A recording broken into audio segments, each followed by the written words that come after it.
It's Phillip Rollins, also go by DJ Young Venom, and we're here in OffBeat here in Jackson, Mississippi.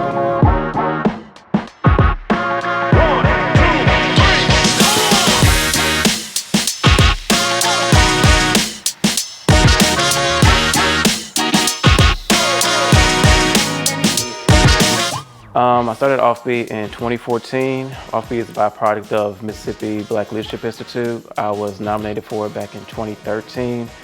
And in the institute, we had to come up with a project that affects the community. A lot of my peers were doctors, lawyers, councilmen, and of course, they decided to run for office, and I said I didn't want to do that. At the time, I was working at the ACLU as a youth justice organizer, and when I think of community, growing up, I thought about the comic book shops, record stores, place where people meet up. And I also noticed that in the city that's 85% Black with 2 HBCUs, there weren't a lot of outlets for young minority artists to showcase and sell their work. So that's where the concept of OffBeat came up. It's a kind of a hybrid store of a record store and a comic book shop. So it's an alternative culture store that also runs as an art gallery for young minority artists to showcase and sell their work. I am the only Black-owned record store and the only Black-owned comic book shop here in the state of Mississippi.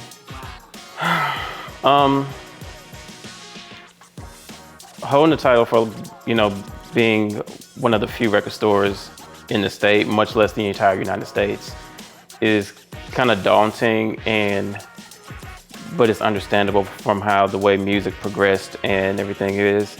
A lot of record shops died out through the CD boom and CD burning era. And records got phased out, CDs got phased in, and then MP3s rose.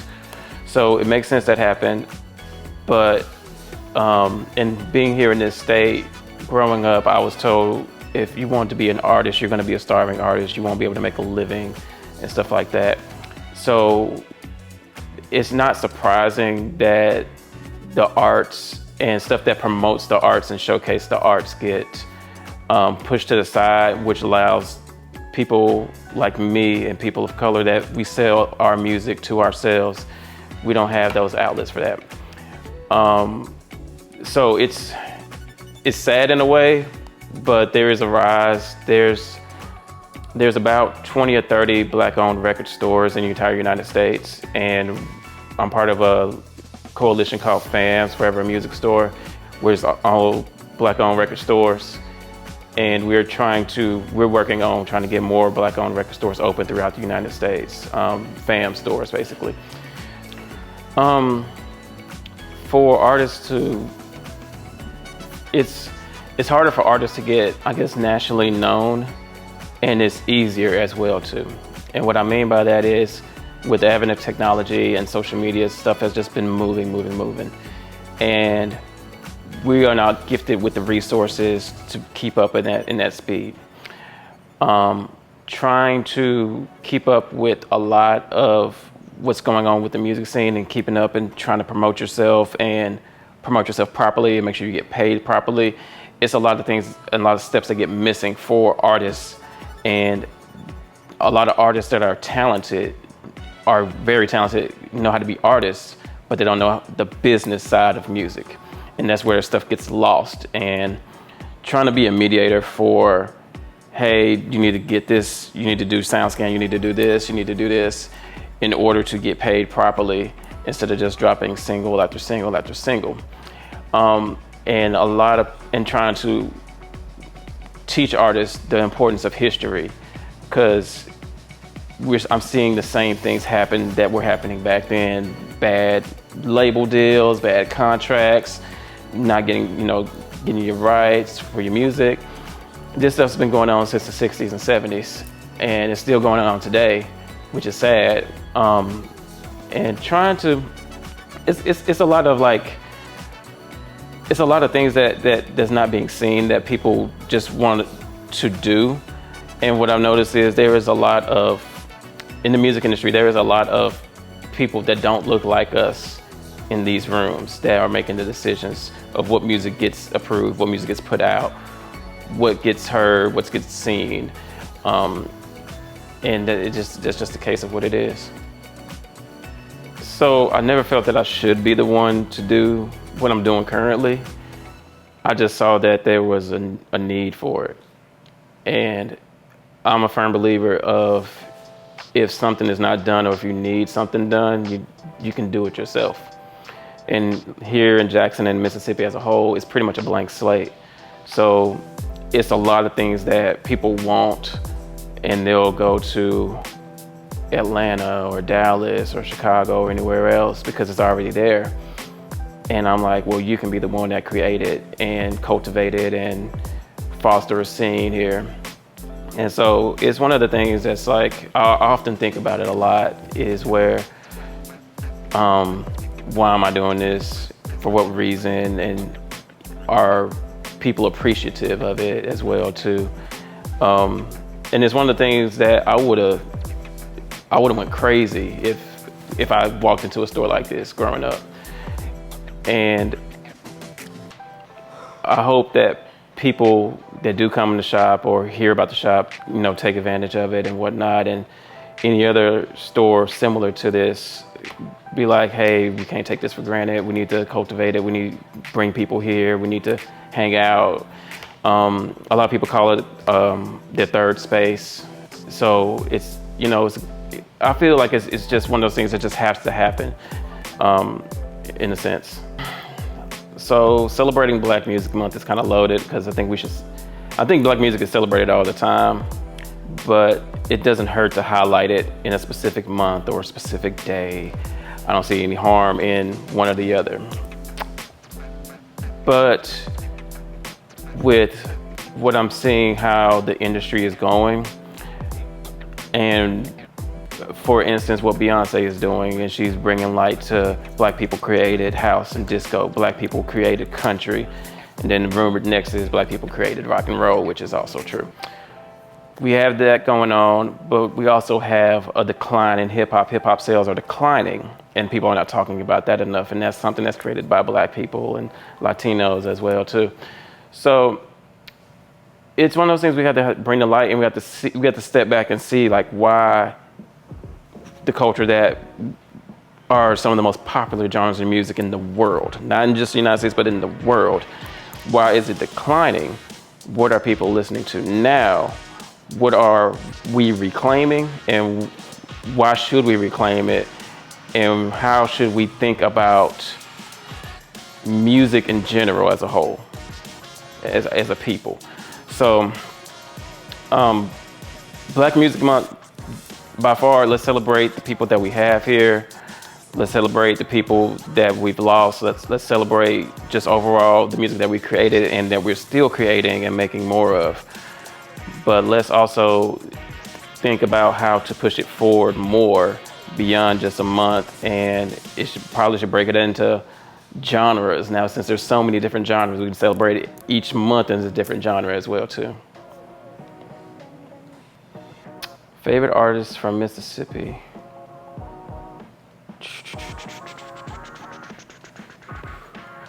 If I had to, okay, favorite artist from Mississippi, I would say, start with Brandy, Bobby Rush, Big Crit,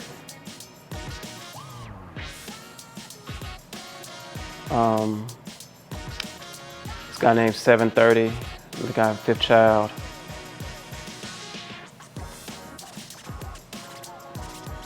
I'm trying to think, there was somebody else that I'm forgetting about.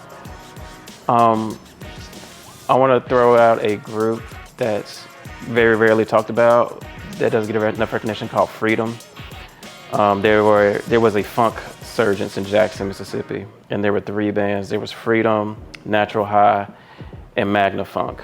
And these were all guys, they were in the boom at Jackson State, and they started these funk bands in the 70s and 80s. And Freedom was the biggest one. And they didn't know they were recognized throughout the United States, especially in New York, until they got on tour with Curtis Blow, and their song Get Up and Dance blew up. And it eventually got sampled into SWV's Anything, which is the main sample. And a lot of people don't know that. So that's one of my favorite Mississippi history tidbits. Okay, so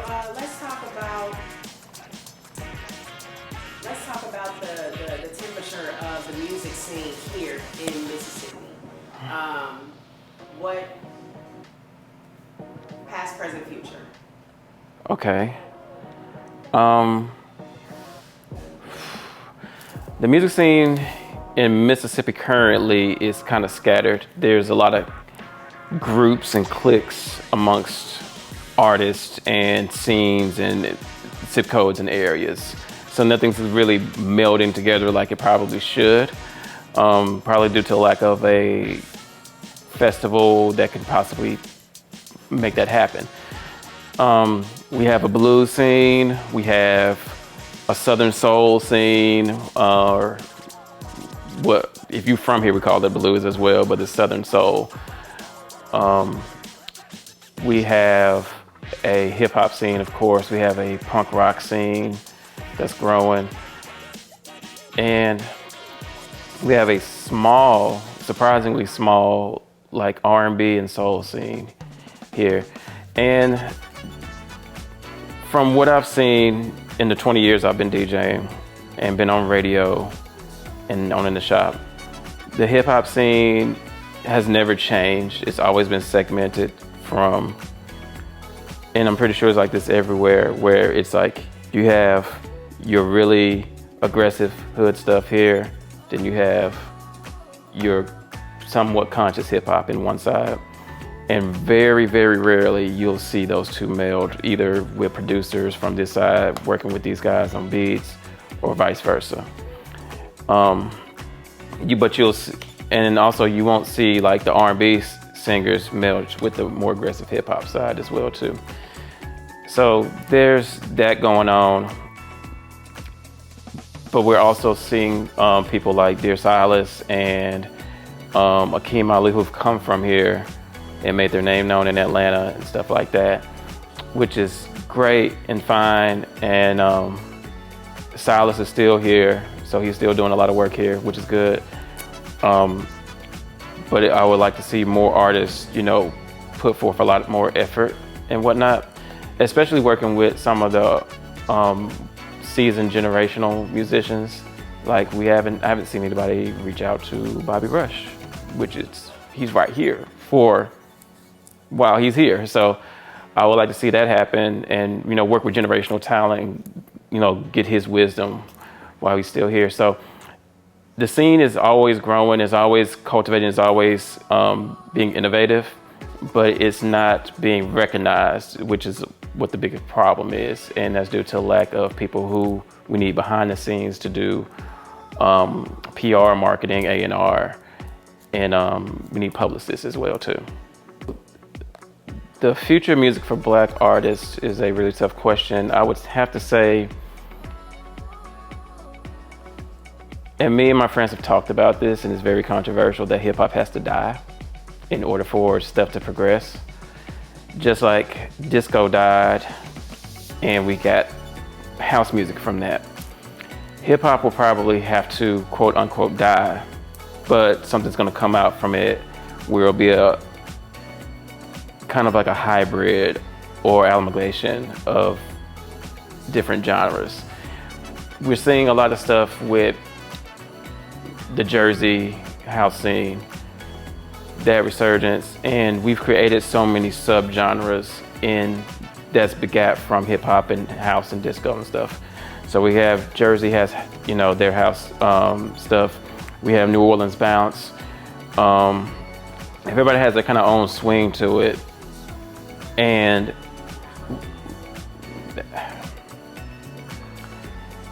even with Afro beats, it's one of these things, but a lot of these things, they trend for a bit and nothing kind of sticks for a significantly long time. It kind of gets burnt out. So something's gonna have to come and like really stick amongst the general consensus as a whole in order for Black music to evolve, or we go back to what we've already created and innovate there as well too. Because we have rock, we have Black American music, which is more commonly known as jazz. A lot of what I was thinking about the other day was there was a time where we had a lot of R&B songs and people were covering each other. around like maybe a year or within the same year apart or something like that. And we don't get that anymore. We don't get music like that anymore, or music that goes back and recreates something that is just timeless. So I think we have to start looking at music at a more longevity perspective of stuff that we're just throwing out stuff that's quick, and not stuff that is like, this is gonna be generational, and this is gonna be for the cookout, this is gonna be what we're cleaning the house to. Because there's reasons why I sell more older records than newer records. And I think artists need to kind of step back and see the body of work that they're putting out, and if it's for a quick dollar, or if it's something that they are saying that they want generations to hear for decades. So the single has started and dominated the music industry in the 90s, I would say, when we had singles and music video was everything. And there were a lot of one-hit wonders, and there were some that didn't even make it to get on that Billboard chart or whatever. And what we're seeing with the advent of social media, TikTok, YouTube Shorts, whatever, people are looking for that hit.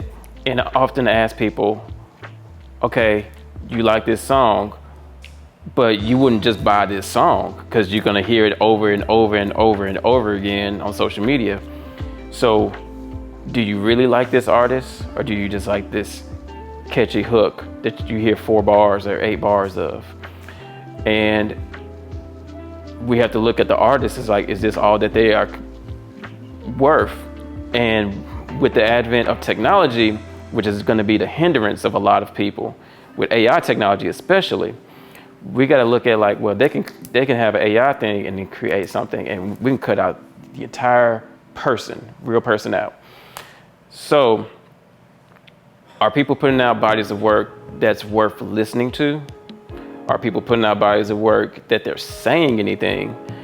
And is it marketable as well too? For instance, one of the most popular records that I have asked for me all the time here is Anita Baker. Rapture, timeless album, great. It's a reason why people ask for that, and not gonna throw any other new artists under the bus, but you can listen to that whole album front to end, where you get like a new artist, you're like, okay, I like this single, and then you'll stream the album and be like, you know what, I'm just gonna make a playlist of these 2-3 songs. And that hurts as well too, because you can't sell the record, and artists can't sell the record, you're losing out on money. And I think a lot of artists are realizing that you can't, like, it's songs in the early 2000s that should have went platinum that did not go platinum, and that's due to CD burning era. I think like it was a Freeway Jay-Z song, What We Do Is Wrong, it just went platinum. And I'm just like, this has been platinum, but it has not been platinum. So sales are just in the trash right now. So we got to look at artists like Rhapsody, who are doing something with great bodies of work. Killer Mike doing great body of work. Kendrick Lamar, great body of work. Doing stuff that are talking about stuff that is needed in our society, or that we can directly relate to.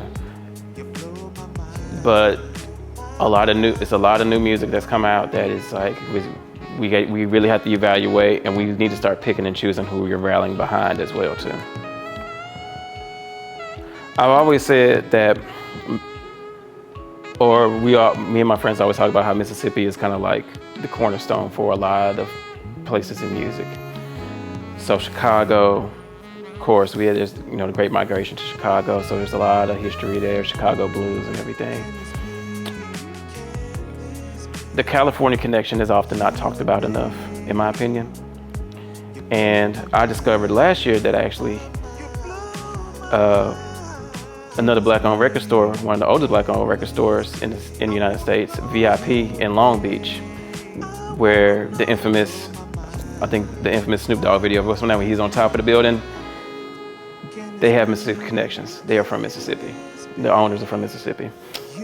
And so with that, it's like we have not just Snoop, but we have history with our people being in the industry and connected, because that record store, talking with them, she got to see like the Jacksons come through that store, and Levert, and see the birth of Snoop and NWA and all that. So it's so cool that we have that connection, but we're just so, everything just migrated away from us for a much larger market. And it'd be good to see, you know, all of us connect again in some form or fashion, in some way, in the near future.